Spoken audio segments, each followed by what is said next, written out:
मोदी सरकार के दूसरे कार्यकाल का एक साल पूरा हो गया है। 2014 में जब पहली बार मोदी सरकार सत्ता में आई, तब से अब तक भारत की विदेश नीति में बड़ा बदलाव आया है। मोदी सरकार के दूसरे कार्यकाल के पहले साल में ही विदेश नीति के मोर्चे पर कई उपलब्धियां हासिल हुई है। ये पीएम मोदी के लगातार विदेश दौरे और विदेशी नेताओं के साथ लगातार बातचीत की सक्रिय कूटनीति ही है कि भारत का कद बढ़ गया है, कई देशों का साथ मिला है, रिश्ते मजबूत हुए हैं। पीएम मोदी की कूटनीति का ही एक उदाहरण है वो मास्टर स्ट्रोक जिसने पाकिस्तान को अलग थलग कर दिया था। मोदी सरकार ने पिछले एक साल में पाकिस्तान को आतंकवाद के मुद्दे पर घेरने और उसे पूरी दुनिया में अलग थलग करने में काफी हद तक सफलता हासिल की। नतीजन कई देशों ने पाकिस्तान से दूरी बना ली, यहाँ तक कि इस्लामिक देश तक उससे दूरी बनाते नजर आए।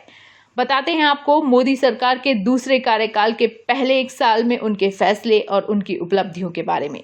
मोदी सरकार के दूसरे कार्यकाल के पहले साल का सबसे बड़ा कदम था जम्मू कश्मीर से अनुच्छेद 370 का हटाना। 5 अगस्त 2019 को भारत सरकार ने इस अनुच्छेद को खत्म किया। पाकिस्तान को मोदी सरकार के इस मास्टर स्ट्रोक की बिल्कुल उम्मीद नहीं थी। वो मोदी सरकार के इस कदम से बौखला गया।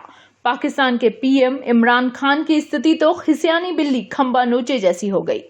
उन्होंने लगातार अंतर्राष्ट्रीय मंचों पर कश्मीर मुद्दे पर समर्थन पाने की जद्दोजहद की, लेकिन हर जगह से उन्हें निराश होना पड़ा। हालांकि चीन की मदद से पाकिस्तान संयुक्त राष्ट्र सुरक्षा परिषद में कश्मीर मुद्दे पर बैठक बुलाने में कामयाब तो हुआ, लेकिन इससे उसको कुछ हासिल नहीं हुआ। अमेरिका और फ्रांस ने कश्मीर को भारत का आंतरिक मुद्दा करार दे दिया। पाकिस्तान के हाथ पैर मारने के बावजूद संयुक्त राष्ट्र सुरक्षा परिषद में न तो औपचारिक चर्चा का प्रस्ताव पेश हो पाया और न ही भारत के विरोध में कोई बयान आ सका। रूस तक ने साफ कह दिया कि भारत और पाकिस्तान के बीच द्विपक्षीय स्तर पर ही विवाद सुलझाए जाने चाहिए। यहाँ तक कि उसे इस्लामिक देशों का साथ भी नहीं मिला। मुस्लिम देशों में वर्चस्व रखने वाले सऊदी अरब ने भी कश्मीर मुद्दे पर भारत के खिलाफ कुछ बयान जारी नहीं किया। केवल मलेशिया और तुर्की ने इस मामले में पाकिस्तान का साथ दिया। यूएई और मालदीव ने कश्मीर को भारत का आंतरिक मसला बताया। पाकिस्तान तब और ज्यादा चिढ़ गया जब यूएई ने अपने सर्वोच्च नागरिक सम्मान से पीएम मोदी को सम्मानित किया। मोदी सरकार के दूसरे कार्यकाल के पहले साल की दूसरी उपलब्धि रही आतंकवाद के मुद्दे पर पाकिस्तान को आइसोलेट करना। कश्मीर मुद्दे पर तो पाकिस्तान को पटखनी दी गई, साथ ही आतंकवाद के मुद्दे पर भी पाकिस्तान को नहीं छोड़ा। पूरी दुनिया में इस मुद्दे पर पाकिस्तान घिरता नजर आया। हालांकि आतंकवाद को लेकर मोदी सरकार ने पहले ही पाकिस्तान पर अपनी आक्रामक रणनीति का मैसेज दे दिया था। पाकिस्तान में घुसकर सैन्य ऑपरेशन को अंजाम दिया गया। आतंकी ठिकानों को नष्ट करने के लिए एक बार सर्जिकल स्ट्राइक और एयर स्ट्राइक की गई, लेकिन अंतर्राष्ट्रीय मंचों पर भी पाकिस्तान का चेहरा दुनिया को भारत ने दिखाया।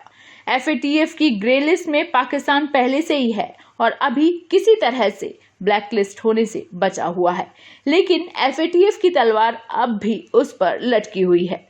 मोदी सरकार की विदेश नीति के मोर्चे पर अगला कदम है नेबरहुड फर्स्ट, यानी पड़ोसी पहले की नीति पर अमल करना।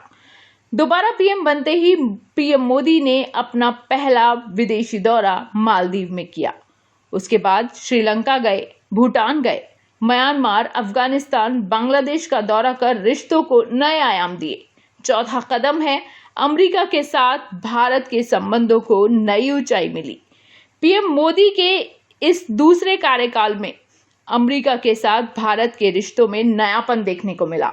6 महीने के अंदर 2 बार पीएम मोदी और अमेरिकी राष्ट्रपति डोनाल्ड ट्रंप की ऐतिहासिक मुलाकातें हुई। अमेरिका में हाउडी मोदी कार्यक्रम में ट्रंप और मोदी ने एक साथ 50,000 से ज्यादा लोगों की भीड़ को संबोधित कर नया इतिहास रचा।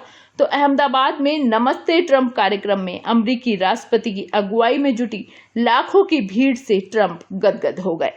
यह मोदी सरकार की विदेश नीति का ही परिणाम है कि एक और हम इजराइल और फिलिस्तीन के साथ एक ही समय में बेहतरीन संबंध रखते हैं, तो दूसरी ओर हम अमेरिका और ईरान और अमेरिका रूस के साथ भी अच्छे संबंध रखते हैं। महाशक्तियों के साथ अपने संबंधों को भारत संतुलित करके चल रहा है। मोदी सरकार की विदेश नीति की सबसे बड़ी खासियत ये है कि इसने राष्ट्रीय सुरक्षा को विदेश नीति से जोड़कर इसका स्वरूप व्यापक कर दिया है। इसके साथ ही वैश्विक मुद्दों पर नीति तय करने में अब सिर्फ बड़ी शक्तियां ही निर्धारण शक्ति नहीं रह गई। ऐसे मुद्दों पर भारत की राय भी ली जा रही है और इस राय को महत्व दिया जा रहा है।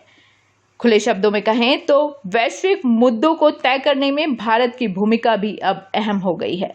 जलवायु परिवर्तन, अंतर्राष्ट्रीय आतंकवाद, अंतर्राष्ट्रीय व्यापार जैसे न जाने कितने मुद्दे हैं जिन पर भारत का पक्ष अब दुनिया गंभीरता से सुनती है। बहरहाल यही कहा जाएगा कि मोदी सरकार के दूसरे कार्यकाल के पहले साल में दुनिया में भारत का कद बढ़ गया है।